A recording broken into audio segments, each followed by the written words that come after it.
Hello everybody, how are you doing? I hope you've had a really lovely day so far. So today I'm going to chat to you about my skin journey. A few of you popped in some questions as well, so I'll get to them at the end. But I thought as I'm doing it, I don't know about you guys, but I like watching people do other things.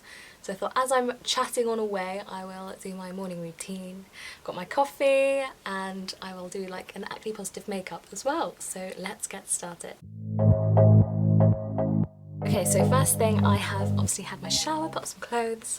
I haven't done a cleanse this morning because my skin isn't too happy, but that's okay. So first up, I'm going to go in with my little Glow Recipe Pineapple Bright C Serum, and I'll begin with my little story. First got acne when I was 9, and it started at the top of my head, really around here, and I had a very prominent cyst here. That was the first spot that I really noticed. So that was not ideal in primary school, as I'm sure you can imagine. Nobody else had spots at all. Everyone else was still a kid, and I was becoming a woman. And I'm just going to put on some moisturiser. At the moment I'm using Dr. Barbara Strum's face cream.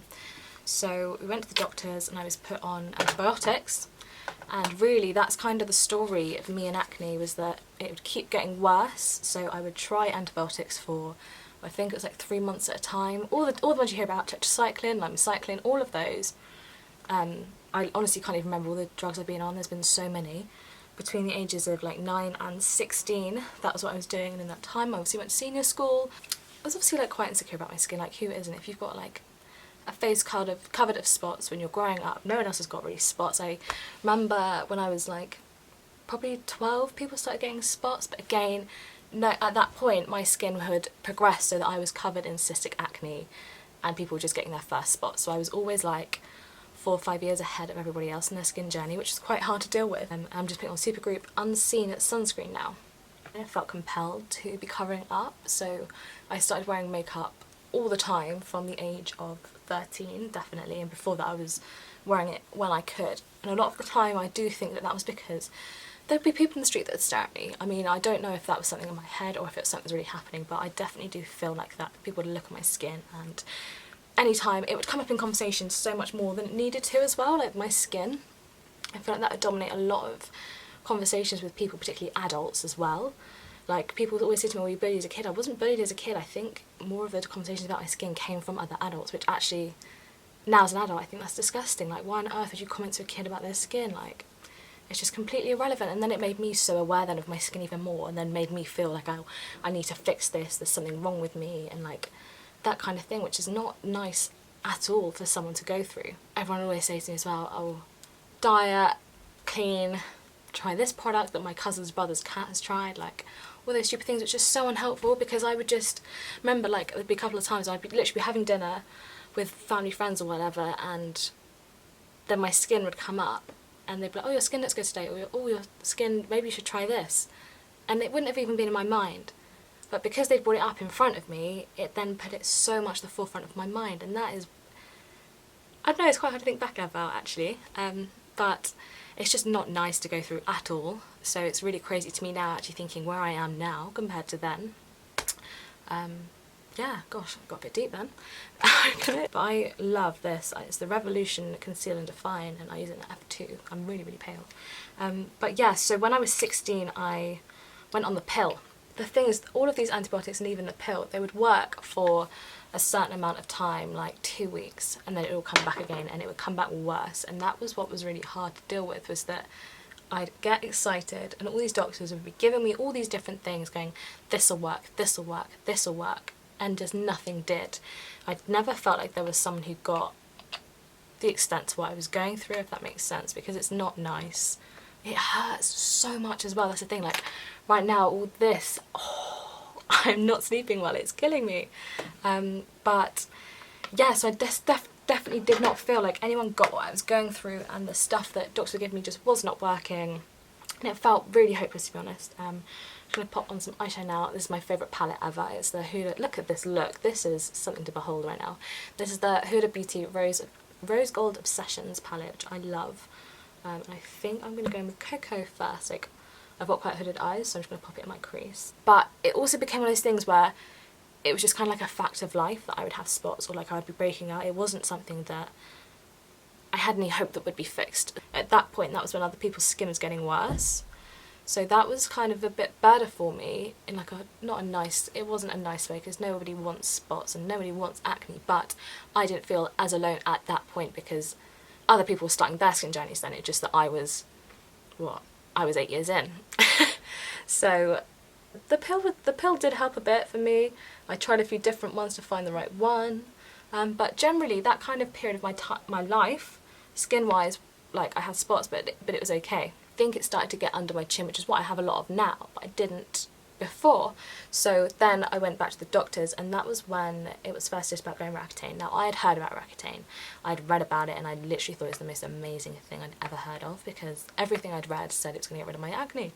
So I'd always wanted to go on it, and I think we had brought it up a few times to doctors, but obviously they were saying, well, you're 15, you're 14, you're too young. Whereas when I was 17, they put me forward for it, and I started on it.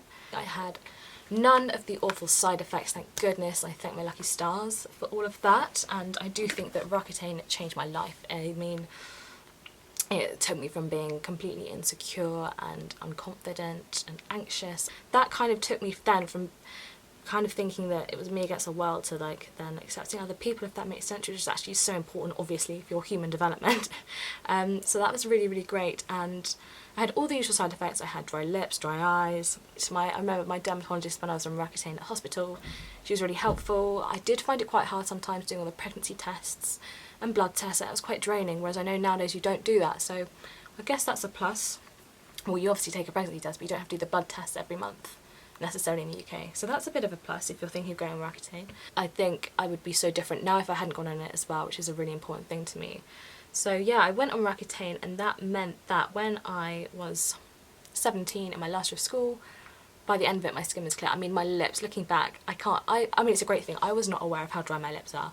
When I look back at photos, I am crusty McGusty, like my lips, well they peel off, don't they? So your lips peel off from Roaccutane. I'm just going to put it out there. I had no lip line whatsoever. That literally came back at the start of this year, my lip line, which is hilarious because that's as my acne came back. Pros and cons, but I had clear skin, and that was literally what meant everything to me. I could not believe how amazing it was. Like, yeah, my strongest memory from being that age is literally standing in a shopping centre, and I went like this on my skin, and I was like, oh, Mum, I've got clear skin. Like, I could not believe it. I was so used to my skin, like, everywhere. I mean, now, people say I've got bad acne now. This is not bad to me. Like, I am quite happy with this skin. I'd be so grateful for that moment. I don't know, it felt like quite a life-transforming moment. And I kind of then thought, hang on a second, my life hasn't changed just because I've got this clear patch. But then it was kind of a fleeting thought and went away. So, post-Roaccutane, I had 4 years acne-free. I still got spots, that's the thing. It would just be either a tiny, tiny cyst or like a breakout. It was not anything near to what I had at the beginning, before going on Roaccutane, or now. As soon as I got a spot, I would literally call my mum, because I was at uni, and be like, oh, this has happened, this has happened, this has happened. I need to go back on Roaccutane, I'm going back to the dermatologist. And I did one day. I went to the doctors and was like, I need to go back on Roaccutane, da, da, da. And do you know what it was? I had a cyst here. That was it. I had one cyst, and I was freaking out, being like, oh, my acne's going to come back, all this is going to change. I was always so conscious of my skin and how it was looking, and if it was textured.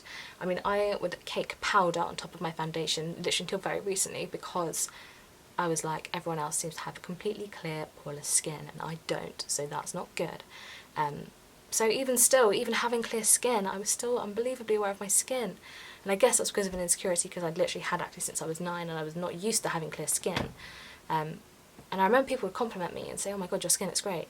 And that would just be like, oh, the biggest compliment I could ever receive, which is quite interesting now. In 2018, I had like a real change of mindset, I guess. Well, 2019 really. And that was kind of when I got into reading. I read a lot of feminism stuff. I had a bit of a personality change, I guess. In the best way, like more to how I am now kind of thing. I progressed on from there. But yeah, I had a massive personality change, and I revisited my life in a lot of ways. I realised, no, this is about you. Like, I was the one with the problem kind of thing. So I did a lot of work on myself, which is always a good thing to do, I think. And then I came out the other side, which is amazing. So then I left uni, and I did have clear skin. I wasn't conscious of my skin. I was still wearing makeup all the time. I was less aware of it though, which is the main thing. I still had scarring until that really kind of takes you up until this year. Not this year, it's 2021, 2020. January of 2020 I started to break out again. And that was a little bit stressful, Because I think as soon as I got skin, like as soon as I started breaking out, I was like, what's happening? It was like a little shark approaching, if that makes sense. So I would be quite fearful of what was going to happen, where this was going, who is seeing me, am I making this impression on someone? I think, you know, especially as like someone in their 20s that was, you know, dating, you are thinking, oh, can they see my skin? What do they think of it? So from there, I took pictures and I started getting in touch with doctors. Sorry, I'm just putting on some eyeliner. I started getting in touch with some doctors being like, yo, I've had acne before, I'm getting acne again. What do I do? Where do I go? So I then was referred for Roaccutane. I think the only thing that will completely cure my skin again is Roaccutane. So anyway, I was referred for Roaccutane in March 2020, and before so I had to get an ultrasound done because they wanted to check me for, well, I also then pushed at this point to be checked for polycystic ovary syndrome. That then got pushed back and nothing changed until July. No, I then got back in touch with them in June. I think it was June 2020. So I'm just doing my eyebrows with they're soap brows. After this call, I then began looking at my skin a lot more. And actually I just thought, you know what, I am not going to start hating myself again. I'm not going to start resenting the way I look again. I'd grown in so much confidence, I'd grown as a person and all that stuff, and I had someone close to me, someone very close to me also suffers with acne, and I thought I could see them starting to resent certain things about their appearance or being very, very conscious of certain things. And I thought I've had over half of my life with acne, and I thought I am not wasting the other half of my life with acne again. This is Morphe eyebrow in hazelnut. I think it's too dark for me, but we'll go with it. But yeah, I literally just thought, I'm not doing this again. I cannot do it. I think I did not have the energy to hate everyone else or hate myself in that way again. But yeah, so I posted on Instagram, as you guys know, and then it took off, and actually that was definitely what made me go from being like, I guess acne, I don't know, someone who has acne and doesn't really care about it being acne positive, was I was seeing all of these beautiful, amazing people on my screen all the time. Like, I remember I first started chatting to Scary Acne with a V. He was so interesting and kind to chat to in the first place. I saw people like Lou Northcott. I mean, I'd heard of Free the Pimple. I had heard of that hashtag before. I didn't know anything about it. I didn't know who Lou was. I didn't know that there was this whole world on Instagram and online that I am now part of and love being part of. And also I think actually what was amazing was seeing Acne, her username is acne._positivity, and it's Talia, and she's so lovely, but actually every week she posts someone who has acne in their story. And actually I kept seeing all these beautiful people, and I was like, it's not just me. And that's like such an important thing with acne, I think, is realising you're not alone. There are hundreds and billions and trillions of people that are going through the exact same thing as you all the time, every single day. It's mascara. This is Maybelline's Lash Sensation. So at that, then I was starting to have these thoughts with myself of being like, hang on a minute, what is so bad about my acne? What don't I like about it? And I got into a lot of acne positivity, which I'm definitely going to do in a separate video. Maybe next week's, we'll see. But yeah, so that was when I started making the change from acne positivity. At the same time, it got stressful in my life. I went for my ultrasound, and the bizarre thing with this was that they contacted me 24 hours before my scan, and they were like, do you want to go for a scan tomorrow? So I didn't have time to process what was going on, so I just went with it, went there. The lady was like, are you in any pain at all? I was like, no. So it turns out, guys, I had a 8-pound cyst growing on my ovary, and another one next to it which was much smaller. I do want to stress that it's incredibly, incredibly rare.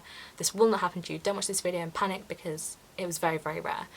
So I went for a private consultation with a doctor, and I'm so glad I did, because he also worked for the NHS, and he was able to tell me that the wait time for my cyst would have been 2 years. I had no choice but to go private, and I was unbelievably lucky that my family helped me out with that. Well, they paid for it for me.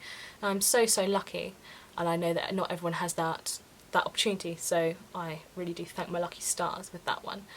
So I had the surgery in September, super, super quickly, and it was kind of one of those things that happen so quickly you don't really realise what's happened, and now I'm just like, I had major surgery a few months ago. Obviously that meant me going on Roaccutane was like put in the back end. My last checkup was in October, and I still hadn't properly healed. Actually now I've kind of got to the point where I am so unbothered by how my skin looks, which is the most amazing place for me to be in right now. That one, I'm not that bothered by my acne. The sole reason I'd get rid of my acne is because of the pain. Like, as I said, right now I'm not sleeping too well.